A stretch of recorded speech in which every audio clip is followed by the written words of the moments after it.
Radhe Radhe guys, welcome back to my channel Radhe Krishna Varsha Jaiswal. तो आप सभी कैसे हो? कान्हा जी की कृपा से आप सभी ठीक होंगे।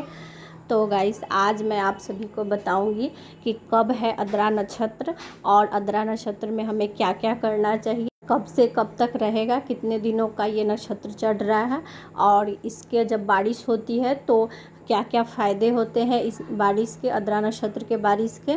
तो वो सारी चीज़ें मैं आप लोगों को बताऊंगी और इसमें हमें क्या क्या चीज़ करना चाहिए जिससे कि हमें बहुत सारे पुण्य फल की प्राप्ति हो पाए। तो वो सारी जानकारी मैं आप लोगों को इस वीडियो में शेयर करूंगी, तो आप लोग वीडियो में पूरा अंत तक बने रहिएगा। तो सबसे पहले हम लोग जानेंगे कि आद्रा नक्षत्र में हमें क्या क्या करना चाहिए। तो आद्रा नक्षत्र में जो भी मंत्रों का जाप करें तो उसमें हमें ओम लगाकर जपना चाहिए। ओम लगाकर जपने से वो अक्षय फल को प्राप्त होता है।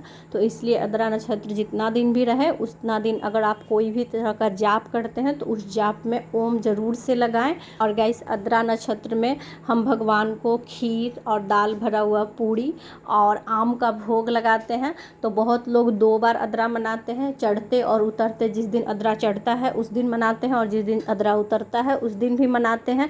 तो और बहुत लोग होता है कि जो कि बीच में किसी भी एक दिन आद्रा मना लेते हैं। तो आपके घर में जिस तरह का रिवाज हो आप उस तरह से कर सकते हैं, लेकिन इसमें भगवान को शुद्ध सात्विक तरीके से चावल का खीर और दाल भर के पूड़ी, चने की दाल की पूड़ी बनाई जाती है। तो वो पूड़ी और आम का भोग लगाया जाता है भगवान को। और गाइस, इसमें इंद्र देवता की पूजा की जाती है। आंगन में भी खीर पूड़ी को चढ़ाया जाता है इंद्र देवता के नाम से।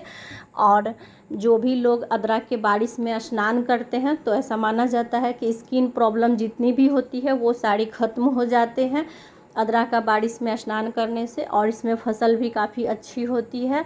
और आद्रा का बारिश होता है तो उसमें किसान बहुत ही खुश हो जाते हैं और फसल के लिए वो बुआई भी करते हैं नई फसल की। और गाइस, आद्रा नक्षत्र में भगवान भोले बाबा की विशेष रूप से पूजा की जाती है। इसमें भोले बाबा की विशेष पूजा करने का महत्व होता है। इसमें भोले बाबा को आप प्रतिदिन जल चढ़ाएं। और गाइस, जब भी आद्रा का बारिश हो तो अगर आपके घर में कोई भी विग्रह हो तो आप उस बारिश में रखें विग्रह को। उससे माना जाता है कि उसमें बहुत ही तेज़ उत्पन्न होता है। तो इसलिए आप लोग भी आद्रा के बारिश जब भी हो तो उस बारिश में अपने घर के जितने भी विग्रह हों आपके, तो आप उस बारिश में अपने विग्रह को एक थाली में या फिर परात में रखकर और थोड़ी देर बारिश के पानी में रखें। और फिर स्नान हो जाने के बाद फिर अच्छे से पोंछ कर फिर उनका श्रृंगार करके फिर उनको उनके जगह पर स्थापित कर दें। तो ऐसा करने से विग्रह जागृत होते हैं और बहुत ही अच्छा माना जाता है। तो आप लोग भी आद्रा के बारिश में अगर आपके घर में कोई भी विग्रह हो, जैसे कि शिवलिंग हो गया, लड्डू गोपाल जी हो गए, तो उन सभी को आप लोग आद्रा के बारिश में ज़रूर से स्नान कराएं और प्लेट में स्नान कराएं। और जो भी उसका जल हो उसको नाले में नहीं डालें, उसको किसी पौधे में डाल दें। जो भी परात में जल इकट्ठा हो तो वो सारे जल को आप किसी फूल के पौधे में डाल सकते हैं। बहुत से लोग आद्रा नक्षत्र में जामुन भी खाते हैं। तो अगर आप लोग के यहाँ भी खाया जाता हो तो आप लोग जामुन ज़रूर से खाएं, क्योंकि आद्रा नक्षत्र में जामुन खाना बहुत ही शुभ होता है। जेठ महीना बहुत ही भीषण गर्मी का महीना होता है। तो जेठ के पूर्णिमा के बाद से ही आषाढ़ का महीना शुरू होता है, वैसे ही आद्रा नक्षत्र थोड़े ही दिनों में चढ़ता है। और आद्रा नक्षत्र जैसे ही चढ़ता है बारिश होती है तो हमें बहुत ही ज़्यादा राहत मिलती है और बहुत ही अच्छा सुहाना मौसम हो जाता है। उसके बाद गर्मी का तापमान भी कम हो जाता है और ज़मीन भी तर हो जाती है। तो इससे सभी को बहुत ही राहत मिलता है, क्योंकि जेठ की दोपहरी बहुत ही चिलचिलाती हुई गर्मी होती है। तो इसीलिए हमें आद्रा नक्षत्र में ज़रूर से स्नान करना चाहिए, जिससे स्किन में जितना भी प्रॉब्लम होगा वो सारी प्रॉब्लम ख़त्म हो जाती है। जो आद्रा नक्षत्र होता है तो इसको बिहार में लोग पर्व की तरह मनाते हैं और घर घर में ये लोग इंतज़ार करते हैं कि कब आद्रा नक्षत्र आए और कब सबके घर में दाल पूड़ी और खीर बने और आम का भगवान को भोग लगाया जाए। तो ये बिहार का बहुत ही मुख्य पर्व है और इसमें हर घर में इस पर्व को मनाया जाता है, जो कि बहुत ही अच्छा लगता है। और इसको इंद्र देवता को भोग लगाया जाता है और अपने घर के मंदिर में भी आप अपने भगवान जी को, अपने लड्डू गोपाल जी को भोग लगाएं। तो आप इसमें चने की दाल की पूड़ी बनाएं और खीर बनाएं चावल का, और आम, जामुन, और आप मिठाई वगैरह जो भी चीज़ें आपकी इच्छा हो वो आप बना सकते हैं। इसमें सब्जी भी बनाकर भोग लगाई जाती है, लेकिन वो शुद्ध सात्विक होनी चाहिए, उसमें लहसुन प्याज का बिल्कुल भी प्रयोग नहीं होना चाहिए। तो आप सब्जी भी बनाकर भगवान को भोग लगा सकते हैं, नहीं तो खीर, पूड़ी, आम, ये 3 चीज़ें अनिवार्य हैं। इन तीनों चीज़ों का हमें भोग लगाना चाहिए भगवान को, और उसके बाद पूरे परिवार के साथ इसको प्रसाद रूप में ग्रहण करना चाहिए।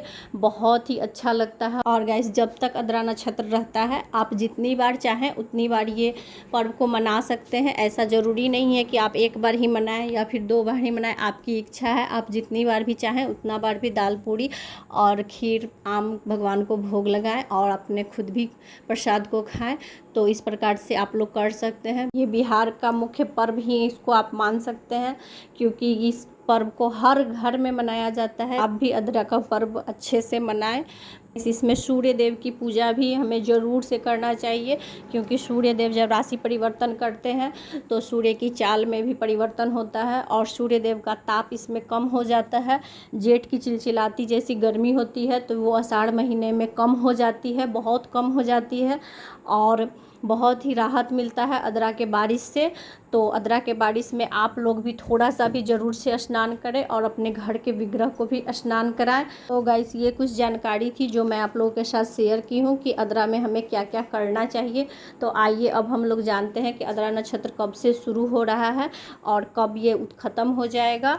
तो 2025 में आद्रा नक्षत्र 22 जून से शुरू हो रहा है। दिन रविवार है, 6:28 को सुबह में ये प्रवेश करेगा आद्रा नक्षत्र, और आद्रा नक्षत्र खत्म हो रहा है 6 जुलाई को। तो ये 6 जुलाई तक रहने वाला है आद्रा नक्षत्र। 6 जुलाई भी दिन रविवार ही है, तो एक रविवार से शुरू होकर और दूसरे रविवार को ये ख़त्म होगा। तो ये पूरे 15 दिन का है आद्रा नक्षत्र। तो इसमें आप अच्छे से इस पर्व को मनाएं और भगवान को भी अच्छे से दाल पूड़ी बनाएं और खीर बनाकर भगवान को भी भोग लगाएं और खुद भी खाएं, और खूब नाम जाप करें और मंत्रों का जाप करें जिसमें ओम लगाएं, तो वो अक्षय फल को प्राप्त होगा। तो इस तरह से आप अच्छे से करें, और इसमें भगवान भोले बाबा के रुद्र स्वरूप की भी पूजा की जाती है। तो आपकी जैसी इच्छा हो आप उस प्रकार से आद्रा के पर्व को मना सकते हैं।